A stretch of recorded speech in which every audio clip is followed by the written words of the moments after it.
This Amateur Radio Roundtable is brought to you in part by ICOM America. Okay, hello.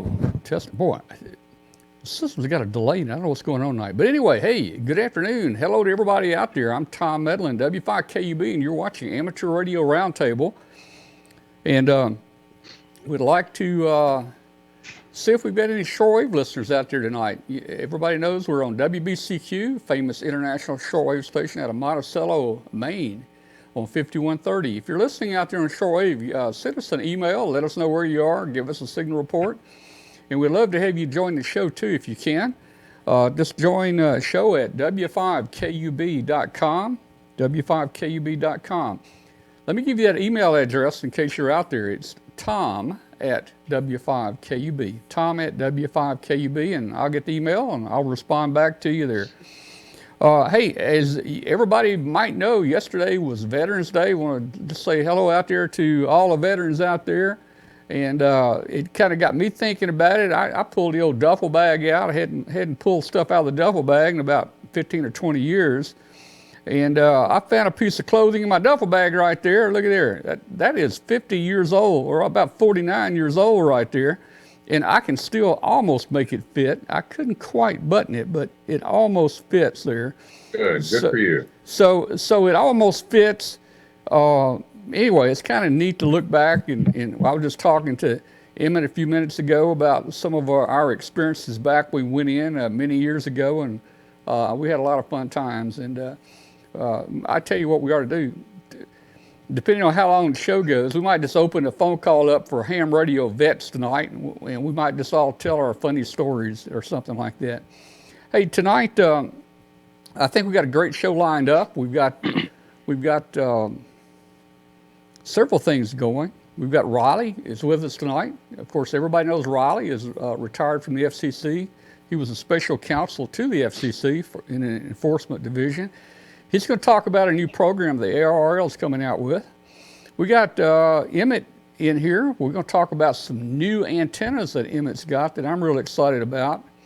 And we also have a new person joining us tonight from California. And I'm not going to tell you who that is yet, but we'll get around to that in a minute. And we're going to have a neat little video, and we're going to talk to him. He's got a great YouTube channel, a ham radio YouTube channel that I want to introduce everybody to. So let's, I don't know if I forgot anything or not, but heck, this is live and it's an amateur production. So let's go out to Raleigh, and let's just go around the table, and I will introduce you to our guest from California. But let's first go out there. Hey, Raleigh, how you doing? I'm doing fine, Tom. We had a very historic thing here. We had 2 days where the sun came out here this week, and it's really amazing. Oh man, that reminds me, Riley. I don't want to take anything away from you. Is there more to the story? No, that's it. I mean, okay. Well, look, hey, that reminds me. We're going to get, the weather is saying we're going to get our first snow tomorrow. We're hearing that on Thursday. Let me tell you something, Riley. You guys on the remote here are not going to hear this, but well, you might hear it. We're going to get our first snow tomorrow. And here I've got a little clip here for everybody out there. Maybe you hadn't seen this before. I got to get the bread and milk. I got to get the bread and milk. I got to get the bread and milk. I got to get the bread and milk. Oh my God, I got to get the bread and milk. I got to get the bread and milk. I got to get the bread and milk. They said snow. I got to get the bread and milk. Oh my God. I gotta get the bread and milk! I gotta get the bread and milk! Oh my God!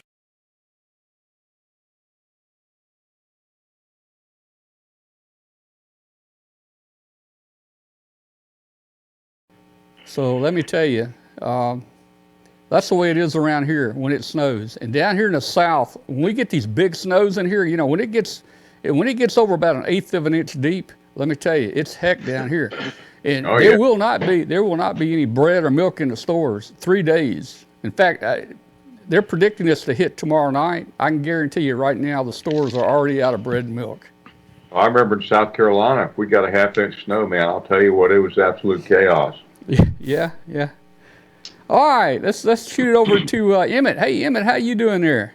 I'm even better now, thank you. Sorry I missed you the last time around, but I'm here now. And actually, it turns out the timing seems to be quite nice. Yeah, well, great. And I think you got something new you're going to show us tonight too. And Oh, yes, we got some new products we're going to talk about tonight. The perfect addition to every hex beam. all right, and what we'll also do, we'll also talk. We'll also open the phone lines and see if anybody wants to talk to you guys. And hey, guys, we've got a surprise guest tonight. Actually, we're trying to see how we can work him into the show, and that is Josh Nass, KI6NAZ. He's out in California. Say hi, Josh. Hey everybody, how's it going? I'm happy to be out of the traffic and glad to be here with you all tonight.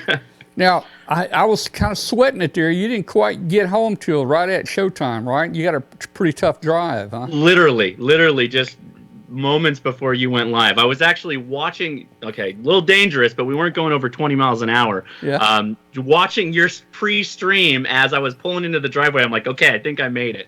So it was good. It was close. Well, look, I know this for a fact. I've been in a lot of different countries where if you have a motorcycle, you can bypass all that traffic or just drive right down through the middle of them, you know? You don't have a motorcycle, do you? I don't. Wife won't let me have one of those. I have an electric car, which means I get in the HOV lane, but yeah. Have you, and I am out of the way of the fires I see in the chat. Now, so your wife won't let you have a motorcycle, but she'll let you have a hex beam. That was a bit of a trick I think I played on her. Did you actually put it up on the roof before she got home? Oh yeah. It was up before she came home. She actually came home to it. So I got it up in a couple while you were gone. All right. Look, we'll talk more and have a little bit more formal introduction here in a little while. And I want to talk about the name of your YouTube channel and how that came about and things like that. But anyway, let's jump back over to Riley. And Riley, you're going to talk to us tonight about the new ARRL program. So it's yours, Riley. Go ahead. Yeah. First of all, can you see behind me? Can you see this 30L1? I see it. Yep. That was given to me by a dear friend. He was going into a retirement home, and it's in mint condition. It's a little dusty. He said it worked fine the last time he turned it on, and I said, when was that? And he said, about 25 years ago.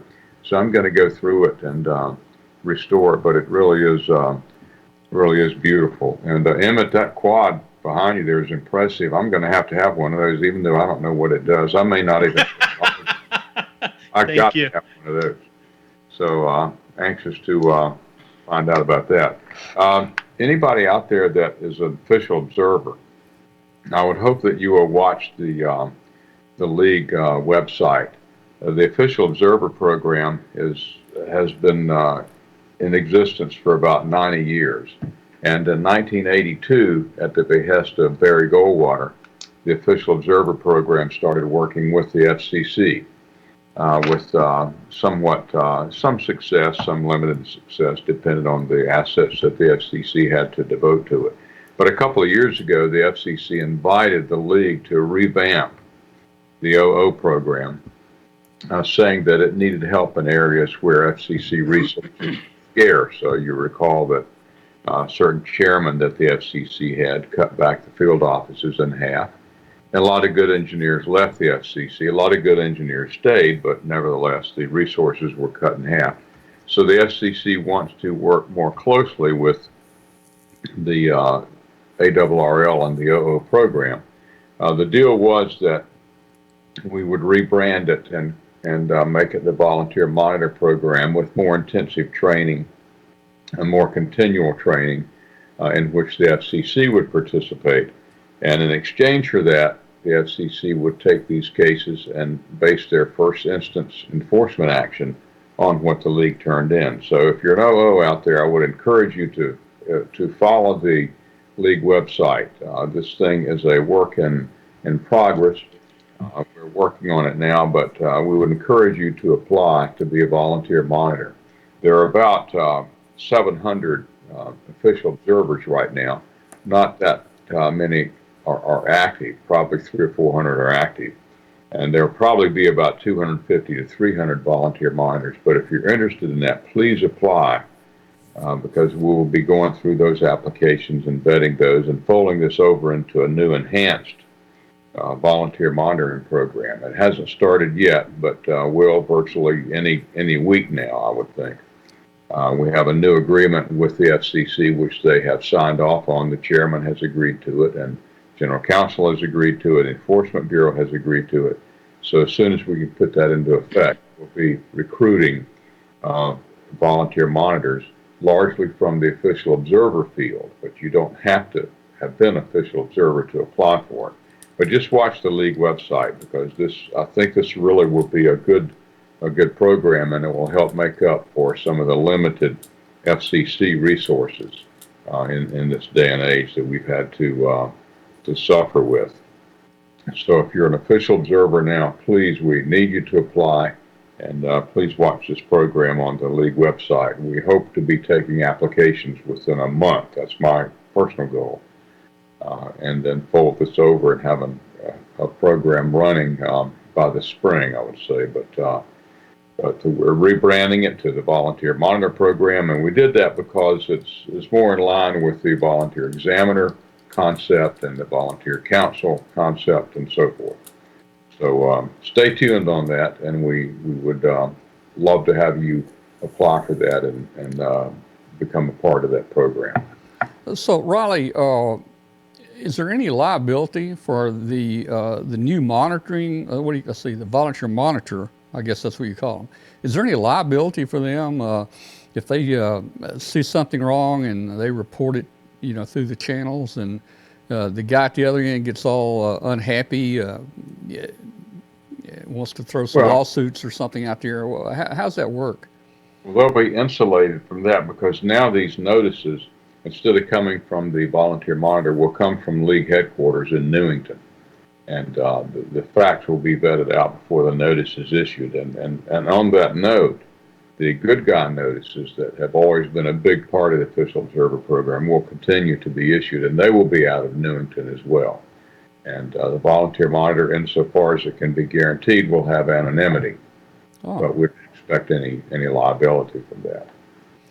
Yeah, when I was a novice in '64, I got a couple postcards, official observer, a couple of them. And I mentioned to you one time I even had to reply in triplicate. You said that was probably the FCC, and I think it was. If it was triplicate, it was the government. You know that. Yeah. And we took things very seriously back then. I may have been one cycle out of band or something. We all had our novice crystals, and if you got a couple notices, you must not have taken it pretty seriously, Tom. Let's hear. I'm sure they were for different things, but hey, being 16, being, it was 15 kilohertz up and 20 kilohertz down the next time. So. Being 16 years old and in school, and nobody there to help you, no Elmer, and you learn the rules and regulation of theory, and you know that if you don't follow the rules, you're going to be thrown in jail and fined $10,000. And let me tell you, I was just thinking back the other day, it would have been so easy for me as a novice. My transmitter I had would actually go up to 150 watts. It would have been so easy for me just to squeak out maybe 100. Nobody would probably known it. But you know what? Back then, I think we were all honest. I ran 75 watts. Well, that was a different age. When you got an official observer notice then, you appreciated it because you were thinking, well, I'd sure rather get that from an official observer than the FCC. But now, of course, if you get one of those, this day and age, people want to sue you, and they think, what right have you got to send me an official observer notice, and so forth and so on. It's a sign of the times. It's just the way people are. People these days assume an offense. I grew up in the South, and we hold the door for people. I was holding the door for a lady at Walmart the other day, and she grabbed her purse like she thought I was going to snatch her purse or something. Just we're in a different age, and it's unfortunate, but I would like to look sometime when you have more time on your program. I'd like to look into the fact that you got a couple of these notices. That really concerns me. Well, again, I think those were OOs, and I'm sure they were for different things. You know, I'm almost positive they were. I mean, Emmett, it sounds like he's treading water pretty fast, doesn't Yeah, he is. He's starting to swim a little. yeah. Well, Like I said, it was 15 kilohertz up and 20 kilohertz down the next time. I tell you, that was the good old times, though, man. Crystal control and heck, man. I mean, nobody was on the same frequency back then. You make a call and you listen up and down the band for somebody. You know. I remember as a kid, I had built this thing that I had hoped would be a linear amplifier, and we had a silent alarm in the house because we lived way out in the country. And my mom came running up to the radio room one day and said, "That thing you built last week, what was, Dad?" And I said, "That amplifier." And she said, "Yeah, could that be the reason that we have 3 police cars in the front yard?" Well, at my other house, my amplifier did bring the fire department to the house. That'll do it. And you know, I called them and said, "Hey, it's a false alarm, but hey, they say when they dispatch, they have to come all the way." So Yeah. I had a fire truck in my yard. Yeah. Well, I never told my mom, but I was kind of proud of that. Yeah. Man. Good old days. Well, Riley, I just remember having to let that thing run for about 30 minutes to stabilize, and then hope that the room stays at the right temperature because, once you get everything tuned up, you don't want it going off on you. Oh, man. Yeah, back in the old days. Yeah. Oh, Josh is going, yeah, these old men. No, I was curious what the cops were there for with the amplifier. It wasn't a fire. What happened? no, it set off the silent alarm. Oh, got it. Okay, got it. Yeah, and in fact, I had walked 3 miles to school uphill both ways that Both same ways, day, of course, so yeah. I was exhausted anyway. I didn't Right, even right. hear the police in the front yard. Well, Riley, Nope. when I had a homebrew amp at the other house, and I had it on a off-center fed antenna, went right across the top of the roof, maybe 5 feet above the roof, but in the attic there, not too far from it, there was this receiver box for the alarm system, and a kilowatt within 10 feet, that probably wasn't good to do. That would do it. Yeah, I finally figured out if I just keep the antennas out in the backyard and not over the house, that I wouldn't have that problem anymore. But Was that for CW or AM? well, no, it was for sideband. Okay. Yeah, I mean, it wasn't that long ago. It was probably 10 years ago. Just, Yeah, probably 10 years ago. It actually had, if you're familiar with the old military tubes, Riley, you probably are. You remember the 813? Oh yeah, I built this up. It had 3 813s in it. oh, gosh. And, that was a nice amp, man. I sold that thing to a guy here in Memphis for $100. I think I gave him 7 or 8 spare 813s to go with it. That was a good deal. yeah, they were good tubes. A lot of good rigs built with those. Hey, Tom, is that a PW1 behind you? A PW1. Yeah, amplifier. No, this one over Okay. here. Oh, wait a minute. No, that's an Amtron. Never mind. That's an 80, Yeah, an AL80B, and that's a Right. That's a 811H right there. okay. Yeah. Never mind. Yeah. Okay. Well, Riley, I think we need to have you on here again sometime, and I really think we ought to talk a lot about the big knob. And I know you're known for your speech on the big knob, and one thing I've noticed that hadn't changed in all these years from 1960 to now, every rig has got a big knob on it. One big knob. And for a while, these SDR rigs, the computer ones didn't have that, but then they came out with this little accessory. Yeah, the little front ends. Yeah. Well, I tell you, We got to go back to the knobs because it's too complicated running it through the computer. So we need that little USB device that has all the knobs and displays on it. I don't know. I like my SDR plays with nothing on it. Yeah, The least amount of things is what I want on it. all right. Well, Riley, you got anything else that you want to talk about tonight? No, that's about it. I'll look forward to being with you in a couple of weeks and give you an update on this, and maybe we can talk about some enforcement cases that are going on. Yeah, that'd be cool. State of amateur radio generally. I look forward to that.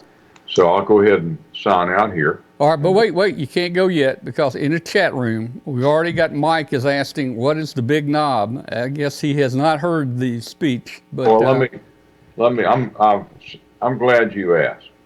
tell him about the big knob. I had a conversation with a U.S. attorney once out in the Los Angeles area. We were concerned that they weren't moving fast enough on an enforcement case. And he said, well, let me see if I understand this interference that these amateur operators are getting. They could tune to another frequency, couldn't they?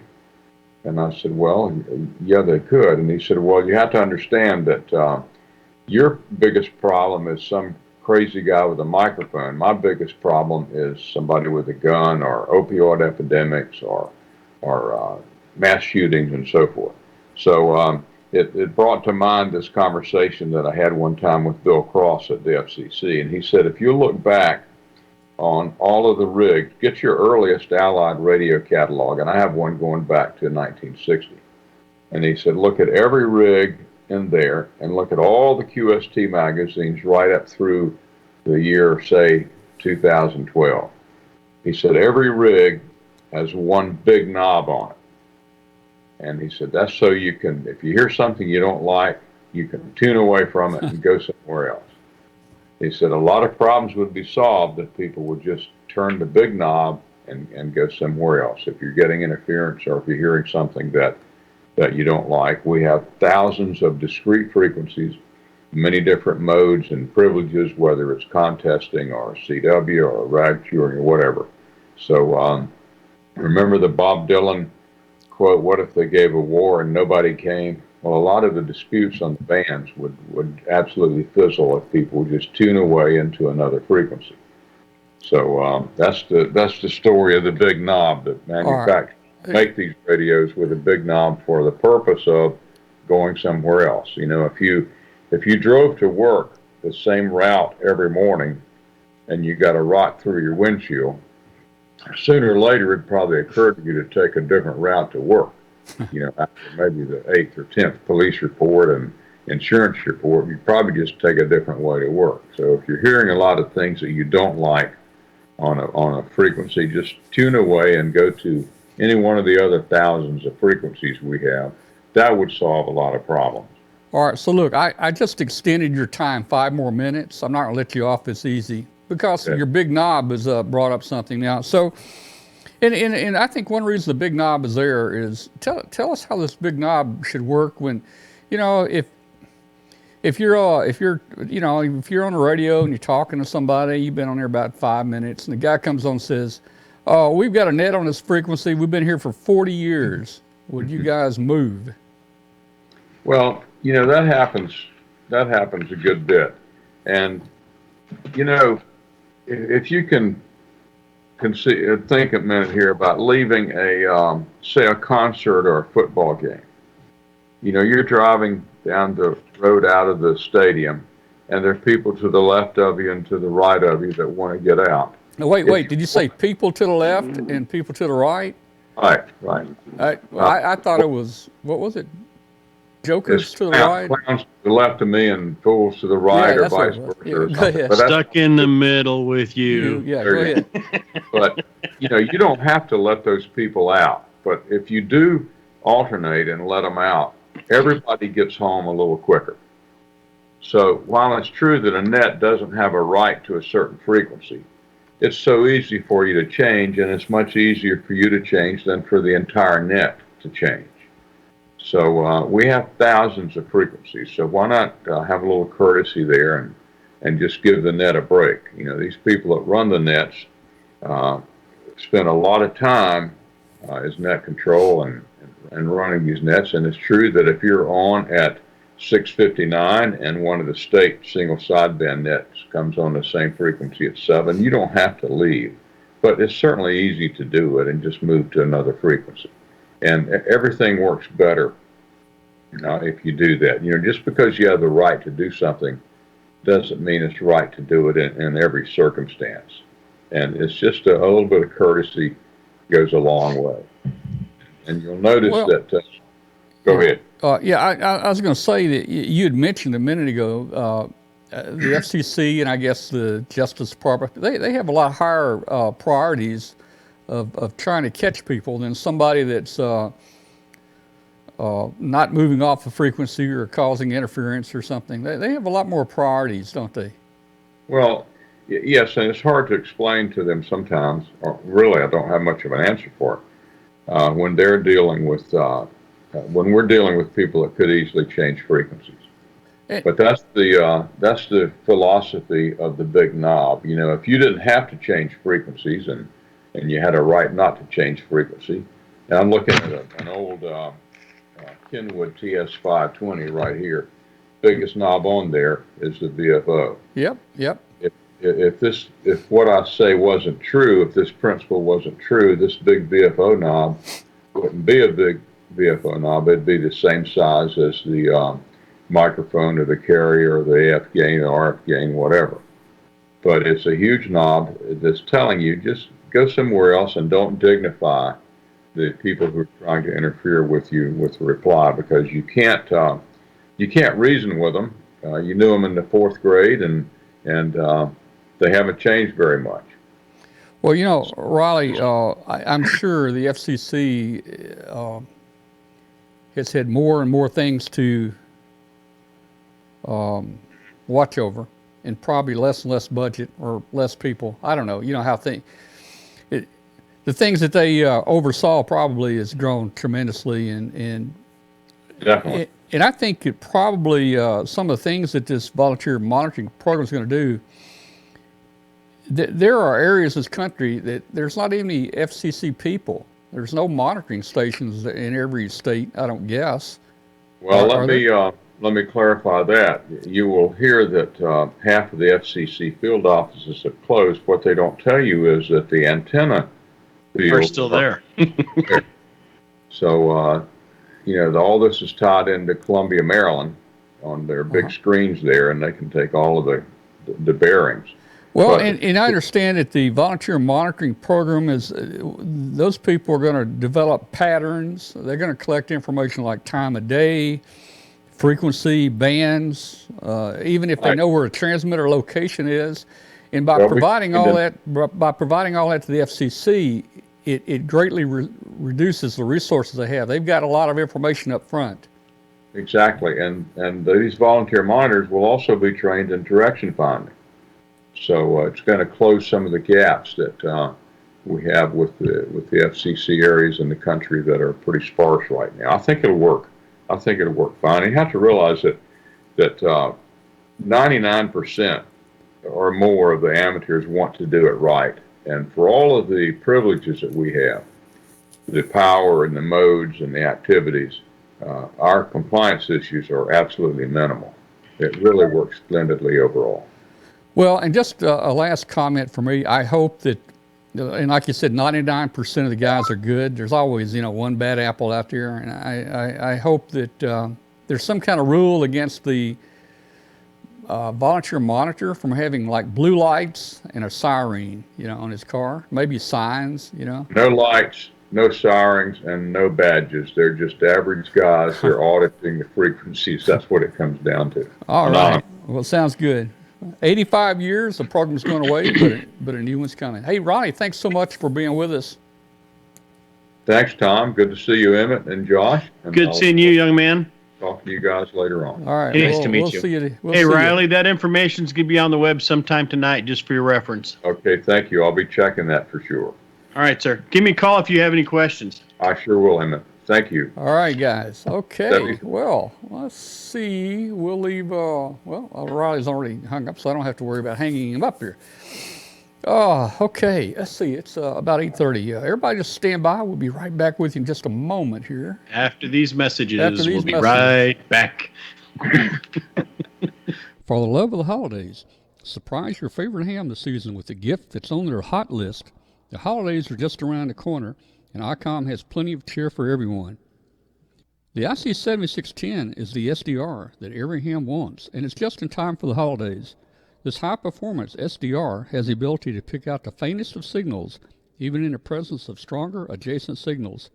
The ICOM 7610 is a direct sampling software-defined radio that will change the world's definition of a SDR transceiver. Changing the way entry-level HF is designed, the IC 7300 is a high-performance, innovative HF transceiver with a compact design and will exceed your expectations with its RF direct sampling, large 4.3-inch color touchscreen, and its real-time spectrum scope.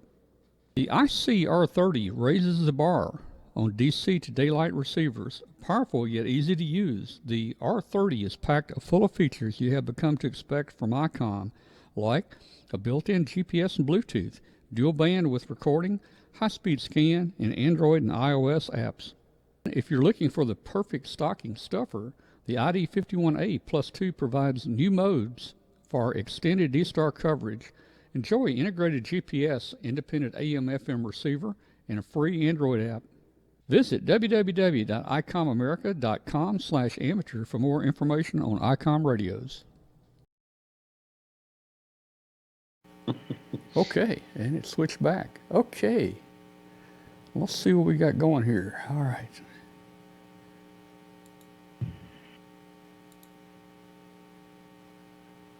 I wonder why Riley. Let's see, I'm gonna hang up with Riley.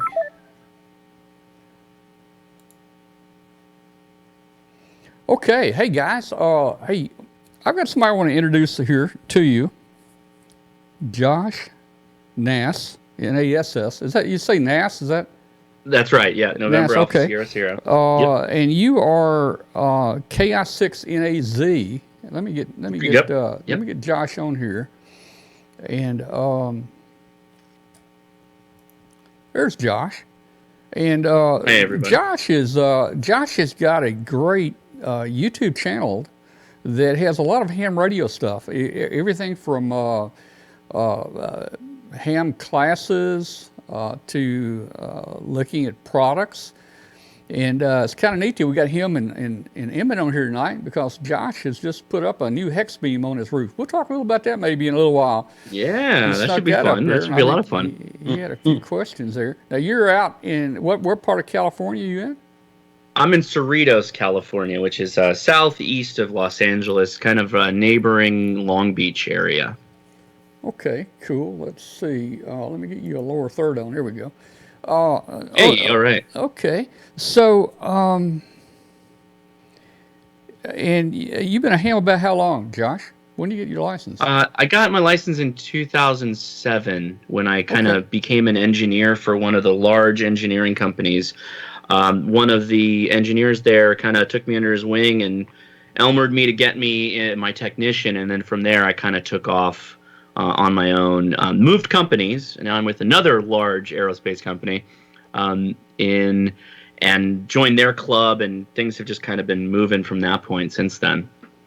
Yeah, well, that's cool, and I can see another ham getting somebody started. I mean, you know, the places I've worked, I pull people in and says you got to get your ham license, and you know, I try to do my part too. But that's great. You got your license. Now, what got you started in videos? You got a lot of ham radio type things on there. Were you doing some YouTube videos before ham and just kind of moved into it? Yes, I was. Yeah. So my wife always. So I've been on YouTube for over 10 years now, which is roughly the same time I've had my license. But not all the videos I made were ham radio specific videos. My wife always told me, hey, if you're going to have a hobby, you might as well, you know, point the camera on yourself and talk about what you're doing, and maybe you'll offset the cost a little bit. This was back in the early days of YouTube. And then a couple years ago, on a whim, I challenged myself to do a video a day, every day for a year. I vlogged for a year, and I learned a lot of things about YouTube and how everything kind of works. And I went for over 650 days, I believe was where I ended it. And I got done with it, and I was like, you know, I want to pick one thing, simplify my life, and just enjoy that thing. And up till that point, had been enjoying ham radio so much that I just said, I'm just going to focus on this, because there's so many facets and small pockets of interest in ham radio that I just said, I'm just going to take everything I learned from vlogging, and I'm going to pour it into making these videos. And I had done standalone videos before then, but I learned a lot from that point. And then that led into streaming. And so now I do the Ham Radio Crash Course every Friday, 7 p.m. Pacific Standard Time on the And YouTube. I tell you, all your videos too are so well put together. And I know for a fact it takes a lot of time to put a video like that together and do the editing and get it up on the channel and all that stuff. All our stuff's live. We do very little video recordings and editing. You know, it is what you see. It's kind of what our show is here. But great, and I'll just say, you know, you've got an impressive number out there. I think you got about 40,000 subscribers to your YouTube channel. I do, yeah. I'm up as far as ham radio goes. I'm up there a little bit. Which we have a small community on YouTube, but they're really passionate about it, and they're really active. And there's a lot of really good YouTube stations like YouTubers out there in doing ham radio. So there's kind of space for everybody, and there's a lot of good content being made by different people. So great time for ham radio on YouTube, I think. All right. Well, you know, I've got a video here. I mean, since this is your first night here on the show, I just picked a video, okay. and let me run this. It's about 5 minutes, 6 minutes long, and I thought it was kind of neat. And this actually puts some class to our show right here. It makes it classy, I think. So we're going to run that, and we'll be back with you here after it's over. So here we go.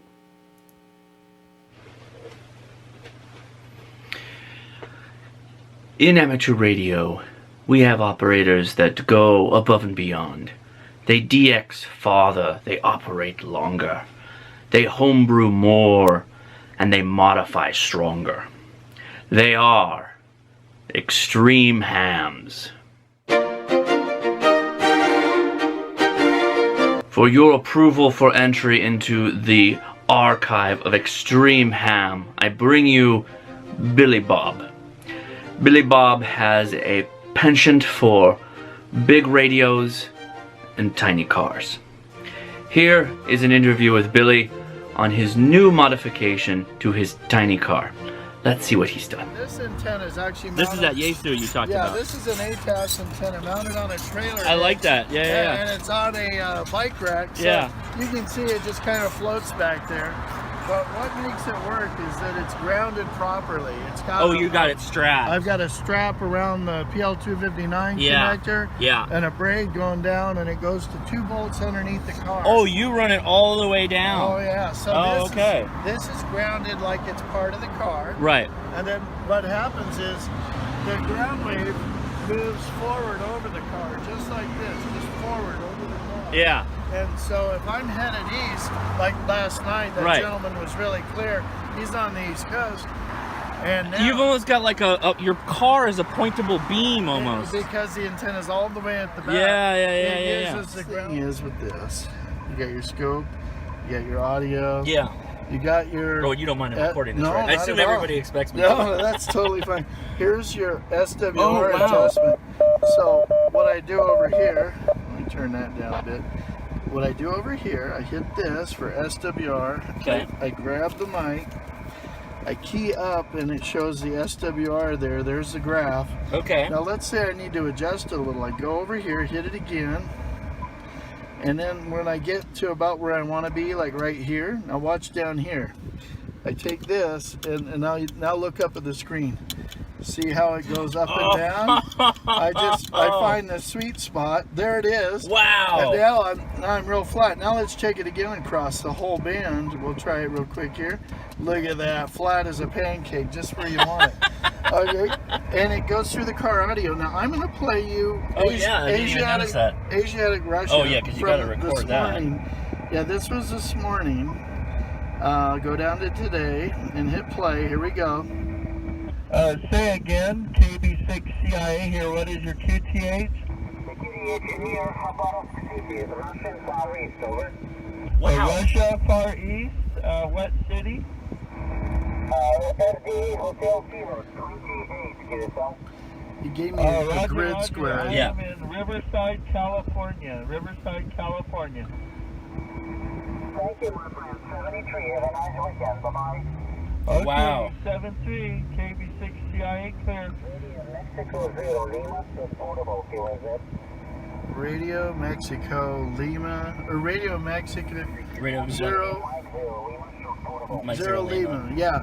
And so what gets me about that is now, if I want to go back now, let's say, and compare other days, here's a recording of yesterday. Let me go back to yesterday, and I'll play you 3 minutes if you want to hear 3 minutes. Excuse me. That guy's That on the is East clear. Coast. Yeah, that's He's in, stuff, you know, I and, think Philadelphia or Baltimore. I can't remember. I've been married and divorced. I currently have a girlfriend. Wow, that is clear. And I've had for, Was it? Oh, this is on 40. Yeah, 40 meters. I love that it shows you that. It gives you the whole thing. It Yeah. tells you you're on receive side. Is it 7:30 on my way home? 97-year-old Wow. mother. Yeah, or 6:30 on my way home. Yeah. So we get together on weekends and during the week My sometimes. subwoofer's a little. Oh yeah, it's punchy there. pulling it in Yeah, big time. yeah. Yeah. Interesting, scenario. So it goes through the car stereo and it sounds pretty rich. But us crazy hams, this is what we do. We build a center console like this Yeah. out of aluminum. My Oh, step- this is aluminum. Yeah, my stepson, Wow. he made this for me. Clayton Brinkman made this. Anyway. And anyway, he did a good job. Yeah, that is some install, man. And then over here, this is doing APRS. Yeah, I saw that. I saw that. There you are. There it is. There's the packets coming in. Years or so. What? That is impressive. But what a radio. Oh, In the and car. in the car. And what's nice is you just touch the strong signals on the scope, and there they are. Oh, I know. It makes it so easy. Yeah. Now I've talked to Indonesia, I've talked to Australia, and I've talked to Asiatic Russia in 1 week having this From in the car. Yeah, and now you got to look at the antenna real quick. Let's go out Yeah, back. yeah. So I guess, they always say it's not so much that the bands are dead, it's that you just need to be on the bands. Well, that and the antenna has to be tuned to the frequency. Right. Let's get a picture of Phil's antenna. Yeah, so Phil's got his roof covered. Yeah, and that that makes sense. He's got a plan. He's got a plan for every antenna. Right, well, you've got to, right? And there's a metal console he's putting in there Uh-huh. that will have all his radios on it. Shortly, we'll be able to see that. Right. That's something in the progress of So is this happening. a 10-meter whip? No, it's more Yeah, than that. Actually, this is. It's a ham. Let's see what it is. It's a ham stick, but there's a Yeah, lot of. It's a 10-meter width. Oh, it is. Okay. Yeah, and then he's got all of his other ones for appropriate frequencies, different radios and whatnot. Wow. Yeah. And I mean, that looks like a lot of VHF, UHF. And there's even more up front. If you notice, there's one on the hood. Oh wow. I think it might Oh yeah, he's got a lip. He's Yeah. got one on each side.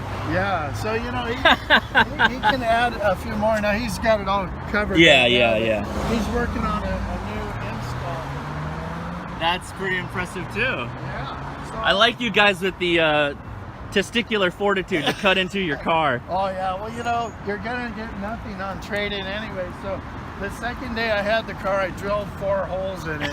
Yeah. Once it's mine, I'm happy to drill holes in it. Copy that. Right on. Thank you. Spectacular, Mr. Bob. You truly are an extreme ham.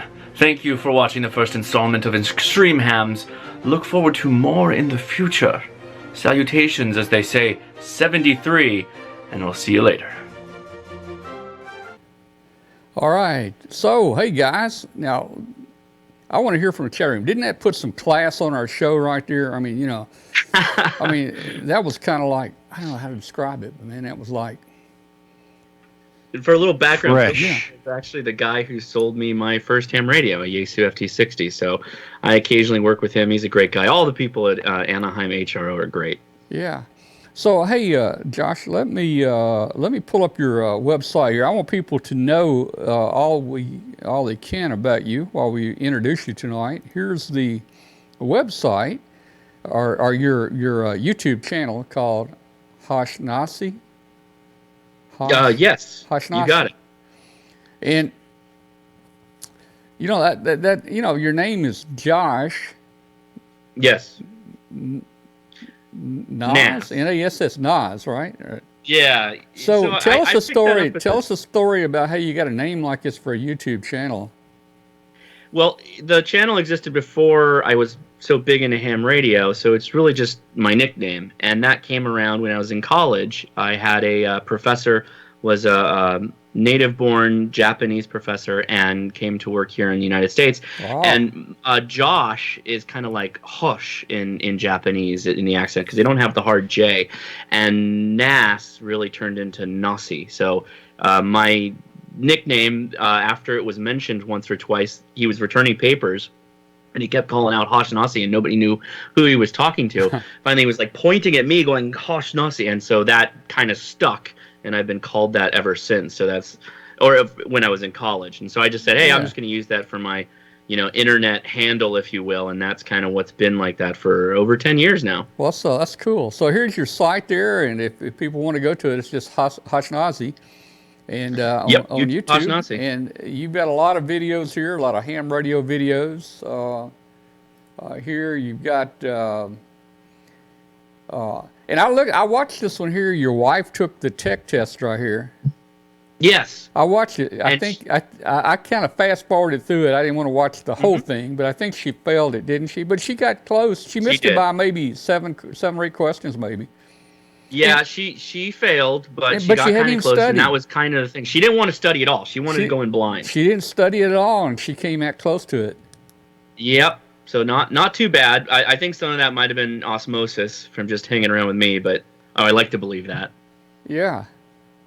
So, hey guys, check his site out here. Got a lot of videos in here, and you do a live stream on Fridays at every Friday, 7 p.m. Pacific Standard Time. 7 p.m. Pacific Time? That's right. So a little bit late for the East Coast people. I apologize. But again, I'm usually running to get home. So that's about as early as I can do it. Yeah. Well, the same problem we've got here is we're kind of central, but, there's no real good time. It's so early for you guys out there. When our show starts, it's just 6 o'clock out there, and then it starts getting late. And all the hams I know are just really old timers. They want to go to bed about 9:30. So, it's something. So, hey, let's talk for a second. We're gonna we'll bring Emmett in here in a minute. Emmett, in fact, we probably ought to go ahead and bring you in to talk about the. You got a little short presentation here, and then we can open it back up to,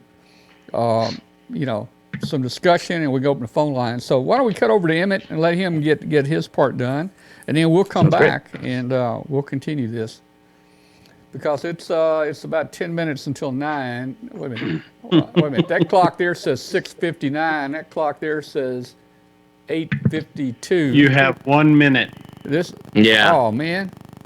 This one says my 8:50. WWV My atomic clock, my radio atomic controlled here. It says my atomic clock is saying it's 6:59 somewhere. I don't know where. Okay, Emmett, go ahead and pick it up, Emmett. Go ahead, Emmett. Can you hear me, Emmett? Oh, I can hear you. Yeah. I'm just playing with everyone right now. Oh, okay. Is my face on the screen? Your face is on, man. You're on here. Well, Josh, I want to welcome you to the program. It's definitely refreshing. I was, we were commenting offline that I was watching your podcast or the YouTube video when we were driving on our way back from Dallas. We were down in Dallas for about a week, and we're driving back up again, and we were watching it, and it's like, wow, that's pretty good. I'm impressed. You did good, Josh. Seriously. Oh, thank you. Thank you very much. Yeah. And I showed Kevin how you're setting it up on the roof. You doing your basic assembly all up on the roof, and Kevin goes, that guy's got some guts. And I'm going, well, Well, it's anyway. It's not that high up, right? It's not that high up, and I think that was kind of what made it possible. Any higher, that would be a little too difficult. The pitch on that roof, I think I could walk on it. I got a 12-12 pitch here. There ain't no way I can walk up that falling sucker. off the roof hurts. Okay. Yeah. Sure. I've done this once. All right. I never want to do that one again. Just once. Yeah. Just once. Yeah. But anyway, welcome aboard, Josh. It's fun and refreshing. We're looking forward to being able to interact with you more in the near future, especially now that I see the soda flags all over the place. And it's like, yeah, that's one of my things I like to do too. It's basically go anywhere and try and communicate in any way. So Yeah, I agree. it runs in the Thank blood. you. All right, sir. Well, anyway, a couple things that we're going to be talking about tonight is Radio Waves, the company that I work for.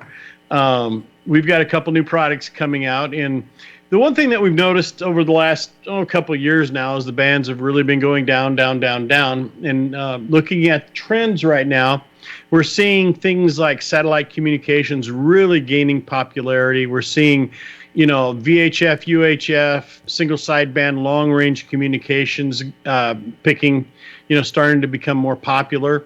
We're also seeing Earth, Moon, Earth, and meteor scatter, and all these other modes that are more exotic starting to pick up. Heck, we're even starting to see it was a JT8 picking up in the VHF and the UHF side, and you're seeing ICOM getting ready to come out with its IC set 9700, which I honestly can't wait to get my hands on.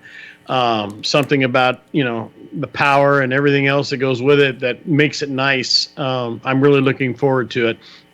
And so what we've done is we have it's something that I've been wanting to do for quite a while, but I've been so busy working on the hex beams and the scouts that I never really got around to doing this design, and now I finally got around to doing it, and I'm really happy with it. And believe it or not, and I'm not joking, Josh, when I say that it's going to be a good addition to the hex beam. And one of the things that you notice about the hex beams is that our hex beam isn't just an antenna; it's an antenna platform where you have multiple antennas doing specific things, all having their own feeds, so you can have lots of people doing different things and not really interfering with each other. As a matter of fact, field days typically will run a 40 meters on its own feed with a filter, and then we'll run a triplexer into the 20 through 6 and run 20, 15, and 10.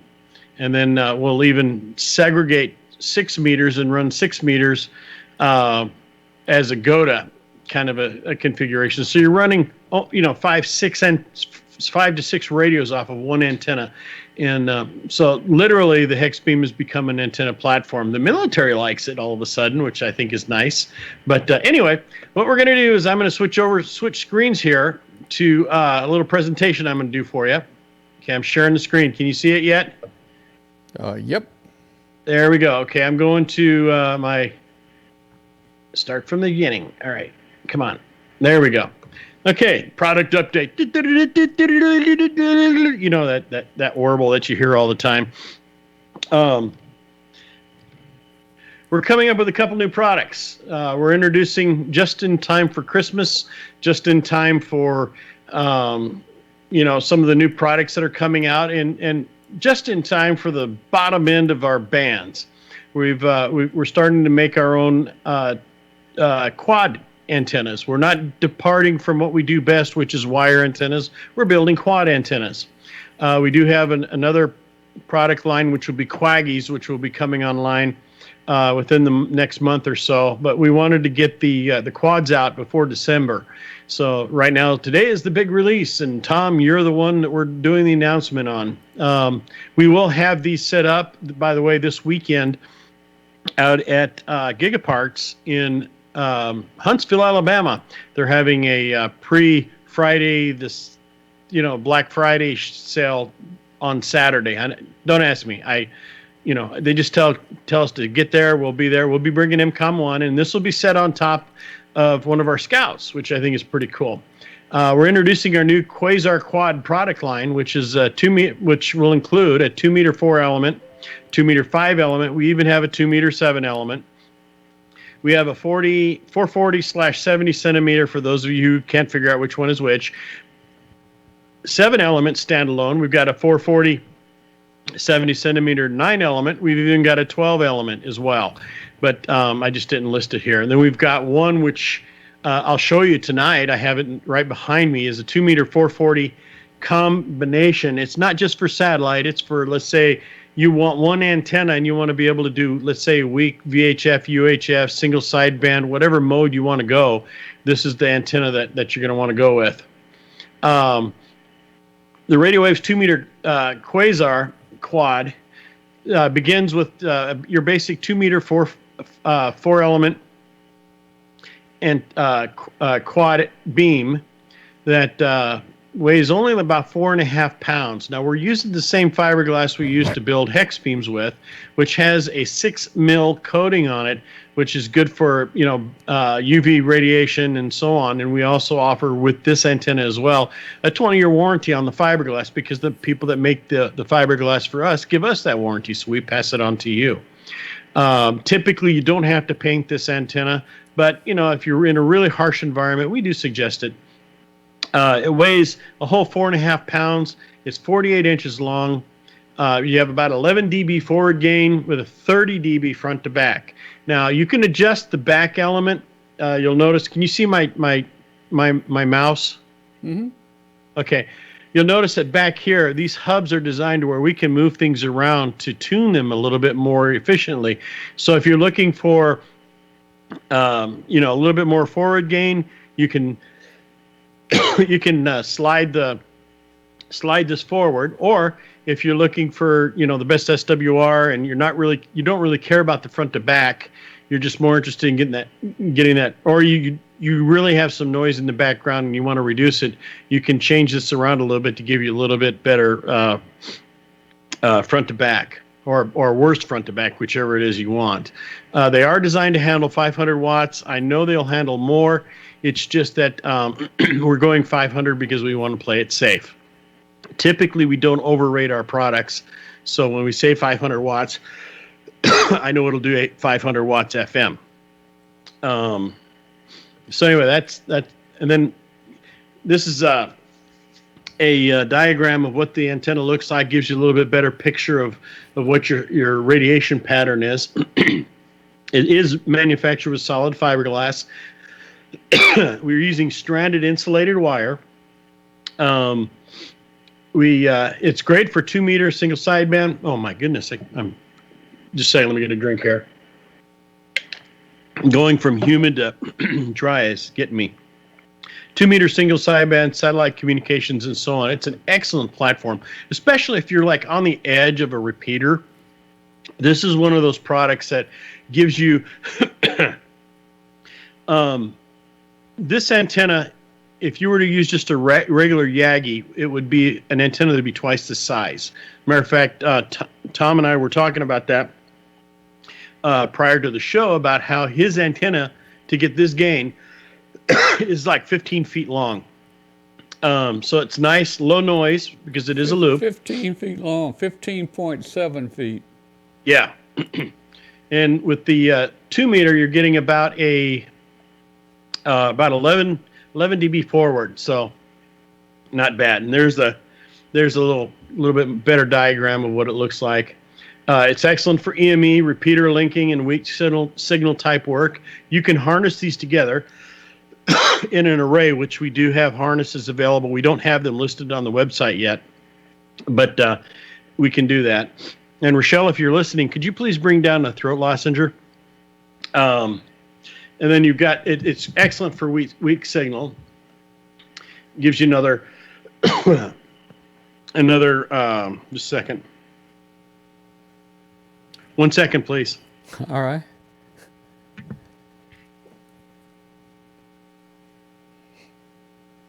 I want to ask if that would mount on like a satellite rotor. That'd be cool. Yes, it would. I was going to ask the same thing. Now, see, there's my azimuth elevation there. He's got two different models. He's got one that's all together and it's separate. 440 on one side, 2-meter on the other side. So it would mount. Yeah, is that 2 feed points? I'm thinking on the two. Yeah. Say again. Yeah, I'll show you in a little bit. Okay. But you can put a combiner on there too. So, and that's another thing that we're in the process of making is a combiner. Okay. It's low noise, can be combined with the 440 70 centimeter. So you can do, let's say, horizontal, vertical, or let's just say you want to put them both together and you want to work the same plane, you can do that. And they don't really interfere with each other. I've been rather impressed with, because of the materials that we're using. I mean, we're talking just fiberglass. So we're looking at, nothing's really affecting the signal that much, and because the 2 meter is literally half a wavelength at least away from the 440 in space, it does quite nicely. Okay, here's the 440. Oh my goodness, look at that. You're looking at about 12 dB forward gain with a you don't have as good a let's say a front to back ratio, but in many cases we don't really care about what's going on in the background that much. We're looking more towards the forward gain, because the forward gain definitely makes up for the for the losses that you would be dealing with the noise in the background. It's quite quiet. Thank you, honey. Rochelle, say hi to Josh. Come here. Say hi to Josh. Wait. Hey, Josh. Hey, hang on a second. Hey. Wait, hang on. I'm gonna bring Eric. Now you're in the show. Hi. How you guys for doing? all the help. Doing good. Josh, you're sounding great. Oh, thank you. You're welcome. Have fun, honey. Thank you All for right. the throat lozenge, honey. Okay, back to the diagram. Pretty much it's low noise. You can set it up for either vertical or horizontal polarization just by the way you literally rotate the antenna. Yeah. And the way we've got things set up on the fiberglass, they're on hubs. So you could literally, instead of rotating the entire antenna, you just have to rotate that one element. Ah, so nice. The driven element? You just have to rotate the driven side? Yeah, you can just. We've got a Oh. hub where you can. I'll show you when I show you the antenna here. Oh, it's fancy. Okay, and there's the pattern, a little bit nicer, but you can see right there we're about 24 dB front to back. I'll say 19 to 24, depends on your environment, depends on a lot of things.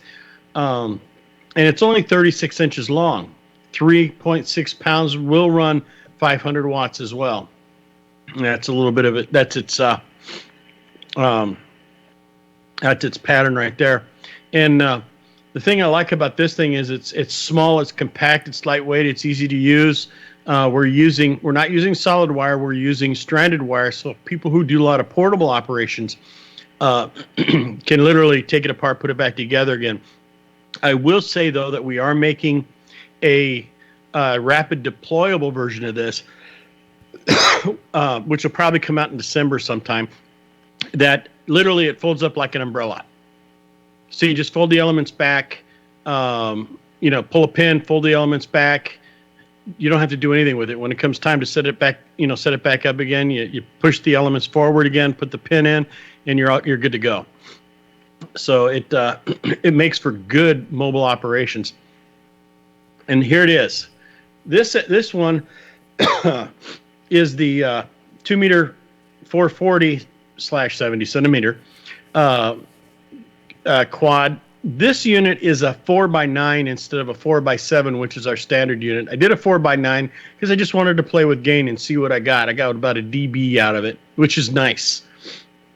So when you combine these two antennas together, you can put it on an as-L rotator. This unit right here can be put up here. So you can pretty much, if you're having to have like a lightweight rotator that can only take so much weight, you can balance it right there at that one point, and just use like a fiberglass pole instead of the steel pole. Okay, it comes in several combinations. In this case, it was you saw the 4 meter 4-element 7 4x9, which is what you're seeing right now. Bumps the gain up to about 12.5 to 13 dB combined to create a great dynamic duo in my mind, because it's like, this is nice. When I started playing with this, it's like, guys, leave me alone. I got work to do. I need to work on this antenna. And of course, Kevin's coming back. This guy in California, his antenna is short. All right, now, That was going to be my first question. Emmett, Yeah. there's a question in the chat room. They want to know if it's Yeah. DBI or DB, and you're talking DB here. DBI, you'd have to add, what, 2.5 to that? Yep. So these are all DB. Yeah, these are all DB numbers. And I'm not using the easy NEC software. I'm using the real NEC4 because I can model things a lot better, and it gives me better results or more accurate results. Now, it's the perfect quad for the new radio that's coming out. I had to put this in because I'm kind of excited about it. The ICOM 70, excuse me, 9700. They're going to be a perfect match for each other because just because of the frequencies that it operates. And yes, the next question is going to be: we do, and I have built many 1.2 gigahertz Yagis to go with it, so we can combine all of those together in one element or in one Yagi. And it's just something that I did this a long time ago in my past life, and now we're starting to come back to things are starting to make a full circle, and I'm really looking forward to seeing these things hit the field. Interesting thing that we are going to be doing with this quad specifically is I do have a mast mount that goes on top of the hex beam for 2 meter 440 antennas or even a 6 meter. We're going to mount the quad on top of the hex beam. So now you have a quad, which would be 2 meter 440. Then you have the 40 meter through, the 40 meter element, and then you can have 20 through 6. So it's like, wow. So when you're talking about, pointing your antenna in one direction for, let's say we're doing a VHF, UHF, HF contest, it's wherever the beam is pointing, that's where we're going to try and make all our contacts at. And I know it works quite well because I've put a standard quad on this unit, but now I'm going to actually do the how do I say it, the formal configuration. So anyway, that was the big hootoo doo-doo. I got to figure out how to get out of in the slide. Okay. Now, how do I get out of this? Well, if you can't do it, I can do it from here. How do I stop sharing? I don't know. There we go. I did that. Did you get it? Okay. All right, cool. So anyway, this is the antenna right here. So it's small enough that you can hold the end of the mast there and use it portable out in the field, like with a handy talkie. Don't worry, I won't poke your eye out. So can you hold it on the end? Is you got enough? Sure. That's what it's designed for. Okay. So you can hold it by hand. Yeah, like the Arrow or any of the homebrew. It's a little heavier because remember, you've got solid wire in the front, so there's a little bit more of a moment on it. Yeah. But you can definitely do that, or you can put it on a tripod, like a camera tripod. Yeah. Mm-hmm.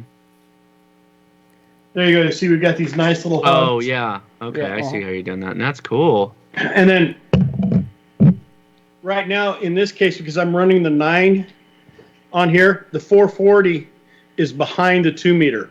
But if we were to change, let's say let's say right now I've got this in the situation where this is horizontal and this back element is vertical. Okay. But let's say I want them both to work together. All I do is undo this screw right here and rotate it. Yeah. So I don't have to rotate the entire antenna or do any major modifications. I just rotate this one element. And the same thing with the 2 meter section. Well, all right. Can you see that? So let me ask you a question here. Particularly when you work in satellite, and it's really important to be able to rotate that antenna with your hand. To get the best signal to noise. Right. And you're changing the polarity there. So you're saying you could actually just change the polarity of the driven element. But I got a question. If you only go 45 degrees, that's going to put that driven element 45 degrees kind of off the other elements. Yeah, you'll have a wonky signal, but you're at least able to move it. But it still may work. Like I don't know the interaction between the square elements and the driven element, say 45 degrees offset. I don't know. Right. It'll be wonky, but it will work. It'll look more like a tulip kind of a picture. But you're going in the direction, you're actually splattering it out in the direction you want it to go, but it's not as tight. I guess the best thing. You go from a 45 or 60 degree beam to something more, a little bit wider. Yeah, I think my preferred way would be just to mount the whole antenna on the azimuth elevation rotor, and that way you can do that. You won't have that issue. And then the one rotator I like to use a lot, I've been using, let me find it here. Now, you could come out with a 6 meter kit to go on that. I've got one. Do you? Yeah, All I just haven't I was going to say, I've got that's 6 probably just meter. easy. I've got 6 meter. I got basically I can do everything down to 10 meters right now. I just haven't worked out the mechanics yet on, let's say, a 20 meter, 17 meter, those other ones. But we can build all the way up to 10 meters. And yes, 11 meters. But be glad that I'm building it, because now it's not going to be so noisy as the other people. But I've got a company that they kind of show off our antennas and we show off their rotator. Can you see that? Yeah. Portable rotation. What's really neat about this rotator? What type rotor is that? Talk to me about it. This it's only this big, and it fits this antenna. It's azimuth only. There we go. Can you see it? Yeah, that's azimuth. Yeah. Yeah. But they have one that does as-L as well. Yeah. And I didn't get it in time to show you tonight, but it'll fit perfectly with these antennas. This thing runs on just 12 volts. It hooks up direct. It can hook up directly to your computer. Ham radio. It has all the codes for Ham Radio Deluxe, so you can do your mobile sat type work, which to me I'm absolutely jonesed about. So is it pretty accurate? Rochelle will tell you that some of the places I've gone. I made a note that one of the things I typically will try and do is on the 4th of July go out to Mount Monadnock in New Hampshire, go on top of the mountain and see what I can do on VHF.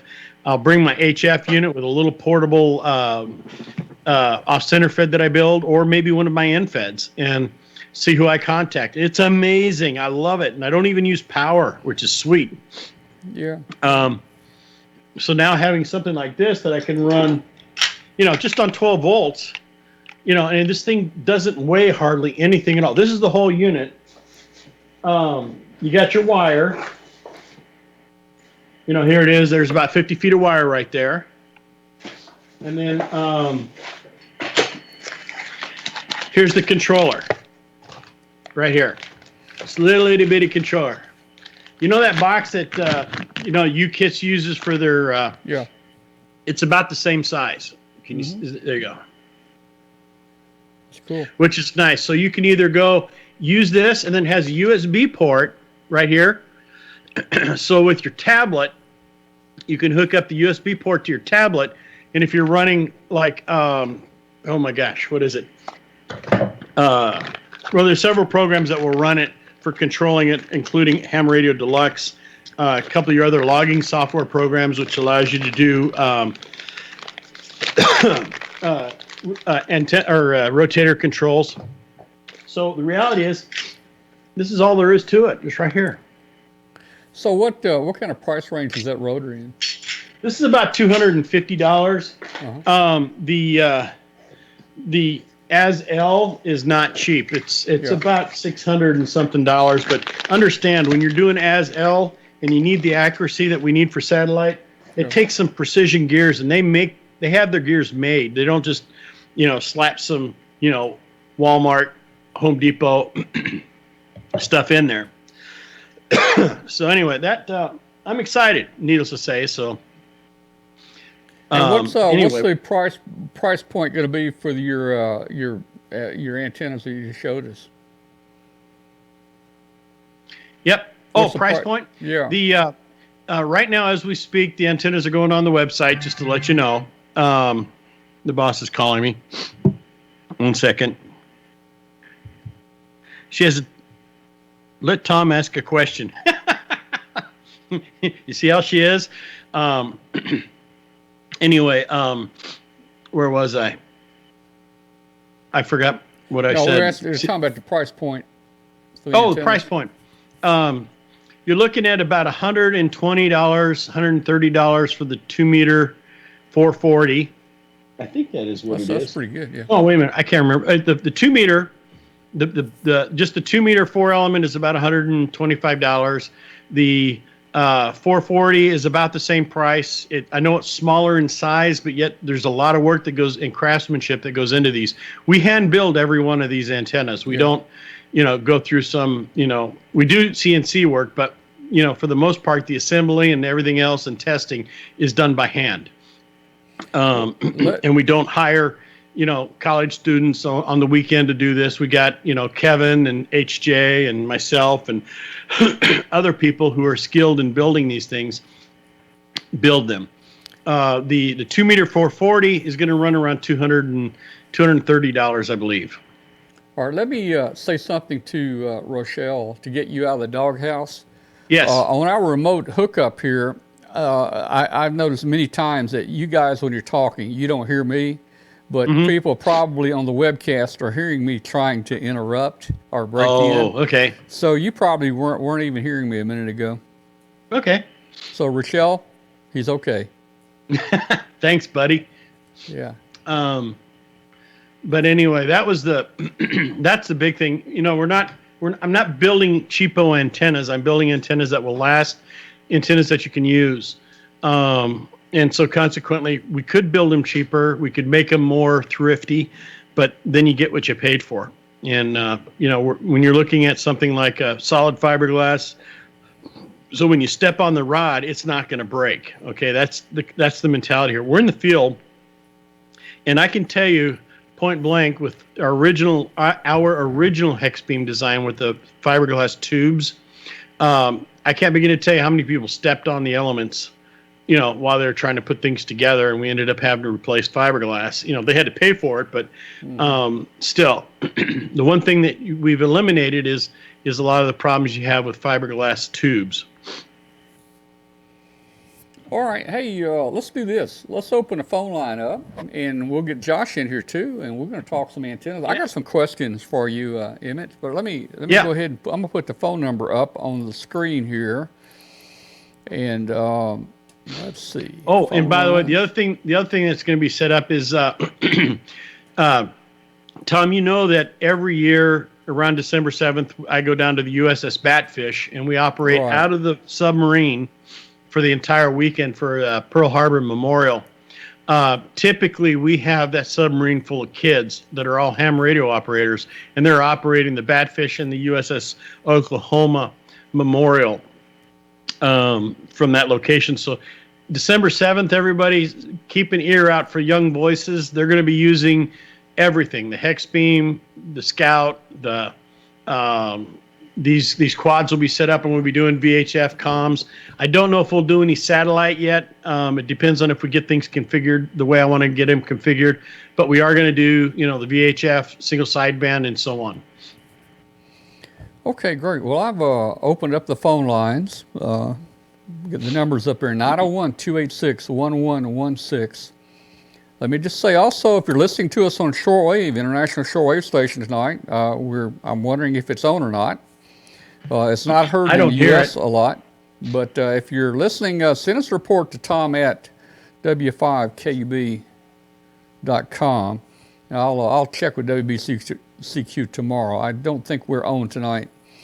So, hey, Emmett, I've got all kinds of antennas here. Of course, for many years I had a tower, I had the tri-banders, I had all this stuff, and I've kind of gotten away from that. I gave my tower and my beams away, and I use wire antennas. I experiment with wire antennas. I've got delta loops up. I've got individual inverted V's. I've got a double extended ZEP for 40 meters up, and so forth. I'm wanting to put up a 40 meter. I want to get a vertical polarization out there in a different antenna. So I want to put up something out there. Now, I've got 80, 90 foot trees all around my house here. And it's easy for me to pull a wire straight up in the air 66 feet, 70 feet or so. Now, the other day, I put a line over a limb that's about, 65 feet or so. That's getting close to 40 meters. But here's my question. I stretched me a piece of number 12 wire straight up to the top of the tree there, 65 feet roughly. And I've got a buried radio system. My radios aren't cut to any specific length. I just got a bunch of them, just random lengths from long, say 130 feet to probably short, Right. But when I put the antenna analyzer on there, that sucker gives me a perfect match, man. Perfect at 65, 50. Right. And I Well, can't what bring it happens up. is I you can't, gotta, when I'm you hooked to that have ground a- system, I can't you- bring it up. I can shorten that antenna, I can lengthen that antenna, and that resonant frequency always stays at like 6. Something is keeping me at 65. It's probably your 50. ground plane. It's probably in the ground plane, right? Yep. Because I think you'll see some other dips somewhere else along the Well, way. there is a dip up in 40 meters, but it'll only Yep. come down. It'll come down about 2 to 1. You know. Right. But man, that one at 6,500, boy, it'd go exactly 1 to 1, no reactance. I mean, it's Wow. 50 ohm. I mean, it's a good match. I guess I need to operate here. What about your coax? How's that connected? Well, it was just hooked directly to the. Well, let me come back, and right there at the antenna, of course, I just put me an SO239 on the vertical wire, and I've got the ground plane hooked to the to the SO239. I did try just to I laid 3 radios out on top of the ground and isolated the ground. I took the buried radios off. Right. I didn't get a very good match with that. Right. I didn't get a real good match with it. Maybe a 4th or 5th radio might have helped some, or maybe at an angle it might have helped some, but laying on the ground, it didn't help much. Here's what I'm thinking. I really want to put me a vertical polarized out there. I'm thinking about, and I don't know how well this will work, I'm thinking about a coaxial vertical where I just take me a piece of like RG8, and I strip back the shield and fold it over and slide it down where I've got, so you're talking like a 40-meter dipole. It's coaxial vertical. The coax goes up through. You got the coax peeled over and slid down the outside of it, a half wavelength, and you got the top piece that's a half wavelength with no shield on it. It's a dipole, but the coax will come down through the center. Right. Now, that's an antenna that has been used before. I'm just not sure how well it worked. But here's my main question. The limb I'm under right now, I can just about get 65 or 66 feet up. That means the base of this antenna is going to be touching the ground pretty much. Yep. It's a half wave, so I have a quarter wave up in the air as high as the top at 65 feet, but the bottom end is going to be just about touching the ground. With a coaxial vertical like that, will I have a lot of ground loss or something with it that close to the ground? Did you say 65 feet? Did you say 65 feet, Tom? Yeah. Okay, and you're wanting to do 40 meters? Yeah, isn't a 40-meter half wave about 65, 66 feet? Right. So basically the wire is going to be going straight up. Yeah, and it would come down to the ground. Down towards the bottom. So there's no reason why it shouldn't work. Right. I mean, the other end of the antennas almost be right at ground level, and then, the top at 65 feet high. It'd be like standing a dipole on its end. I'm just wondering, with it being that close to the ground, if it causes me issues with a coaxial vertical. As a matter of fact, one of the things that, and remember, some people absolutely go nuts when Kevin tells them, maybe you need to throw a ground plane down. You know what I'm talking about there? Yeah. I didn't go nuts. I was just like, really? Here's what happens. Especially a good example is in California. We'll build antennas. Let's say it's a simple dipole. We'll ship it to California. We'll ship it to New York, and it's exactly the length that we want it to be, and everything works fine. Ship it to California, it's short. Yeah. Because your ground plane is so far down, or it's as ineffective as ever, that you almost are acting like you're up about 1,000 feet in the air or a couple hundred feet in the air. And so what we ended up doing is suggesting to people that they put a ground plane underneath their antenna, which will affect, the resonant frequency of the antenna, because literally, your ground is closer. Because unlike VHF, UHF, you're not multiple wavelengths above the ground. You are, within a wavelength, a quarter wavelength, and an eighth of a wavelength to ground. And you have this effect called capacitive coupling to ground. That capacitive coupling is the thing that creates that, the effect of, of, how do I say this? That's how we get the formula. 468 is based on a near perfect ground. It's a general number that we start with. So typically we'll for instance, on dipoles, we'll make our antennas longer. Why? Because we know we ship them to California, and we know that California needs longer wire. So we do it that way to save a problem. Now, by putting the ground plane down, though, we're creating an artificial ground or a fake ground. And so now the antenna thinks it's closer to the Earth than it really is by putting that reflective surface down there. Plus, the other side effect is, one of these days I ought to do a whiteboard. I think that would be kind of fun. Your ground, especially like, for instance, here in Missouri, when your RF signal hits the ground, it doesn't 100% bounce back up into the air again. As a matter of fact, 80% of that signal is being absorbed by the ground. By putting in tuned radials underneath the elements themselves, you now have created a reflector, kind of like your Yagi.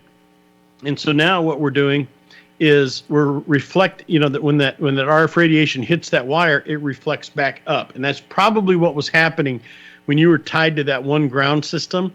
Is your ground literally overpowered your center element. But by having those radials there and not attached to them, you now have a reflective surface, which makes your ground more efficient than it would have been had you had nothing there. Does that make sense? Yeah. Now here's my problem I'm facing right now. All those ground radios and ground rods tie into I've got a lot of LMR 400 that goes out there to a big grounding strip. They all go through, they're